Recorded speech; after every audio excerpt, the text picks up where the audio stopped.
अर्पण कर, उसको नरक कैसे? हाँ, अभी बताया कि जहां शास्त्र में लिखा उनके लिए।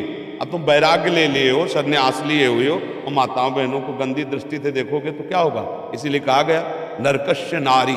हम श्लोक भी पता है, ऐसा नहीं कि पता नहीं। नरकस्य नारी नरक का स्वरूप है, ऐसा समझो। किसका? जो तुम भोग दृष्टि कर रहे हो। नहीं तो क्या शास्त्र आदेश करता है? जननी समझानो पर नारी। तुम्हें माता के समान देखना चाहिए। तुम भोग रूप देखते हो, मतलब तुम स्वयं नरक के अधिकारी हो रहे हो केवल देखने मात्र से। उसका भाव समझना है। अब ऐसा नहीं कि शास्त्र नारी की निंदा करते हैं, नहीं। किसी भी बहन बेटी को तुम गंदी दृष्टि से देखो, तुम्हारा सम्मान होगा क्या? दृष्टि तुम अपनी बदलो।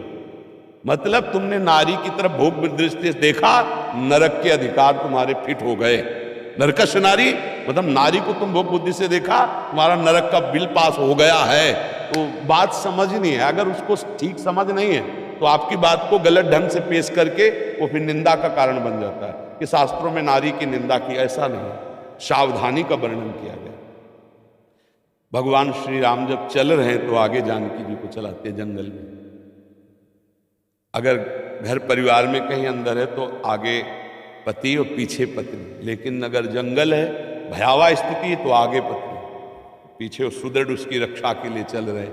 मतलब भाव को समझना है। जैसे कहा जाता है माताओं बहनों के लिए सुरक्षा अति आवश्यक है, आवश्यक है। शास्त्रों में जो कहा गया है कि उद्याने च मद्यपाने च राजद्वारे पितागृहे बिना अज्ञान गंतव्यम बरयाचति वरांगना। वो ब्याह के समय कहा जाता है कि किसी जंगल में बगीचे में कभी अकेले मत घूमना, पति को साथ लेकर ही जाना।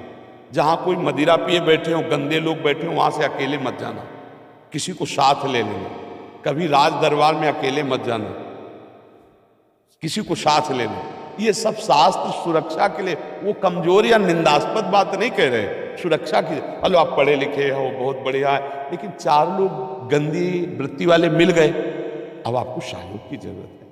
आपका स्त्री शरीर है। तो इसीलिए कहा गया कि पति के आज्ञानुसार या 2-4 व्यवस्थित ऐसे चलना।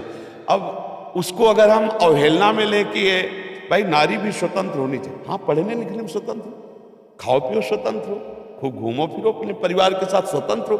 तो इसीलिए जो शास्त्रों में सावधानियां वर्णन वो गलत नहीं, उनका अर्थ गलत करके आपको बताया जाए तो आपको लगेगा कि शास्त्रों में नारी की निंदा की जा रही। ऐसा नहीं है। पूरे शास्त्रों को भगवत कृपा से जहां तक पढ़े।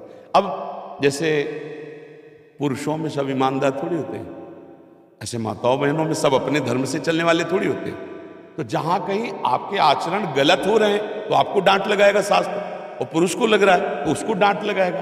अब वो सार्वजनिक नहीं है, वो सार्वजनिक सिद्धांत जब पढ़ोगे तो उसमें अलग होगा। शास्त्र किसी एक का थोड़ी है, कानून अच्छा जब कानून है तो स्त्री पुरुष का कानून कोई भेद है? आप 302 करो तो आपके लिए छूट मिलेगी क्या? अगर फांसी की सजा है तो तुमको भी चढ़ा दिया जाएगा, भी आजीवन सजा तो तुमको भी मिल जाएगी यदि वयस्क हो। ऐसे ही शास्त्र का काम। तो इसलिए कभी ऐसा न सोचे कि शास्त्र मनमानी लिखे, कहीं भी संशय हो कभी भी आकर बात कर ली जाए। शास्त्र का ज्ञान होना चाहिए।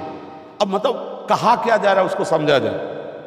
अगर उसको केवल उतनी बात काट के, मान लो पूरी बात हम कह रहे हैं, आप आगे की काट दो पीछे काट दो, बीच की वही बात ले लो, तो अब वो फिर कैसे समझ पाओगे? फिर लगेगा कि देखो कैसे निंदा कर रहे हैं। तो ऐसे ही जो निगेटिव प्रचार करते हैं वो उस बात को लेकर के निगेटिव फेंक दिया।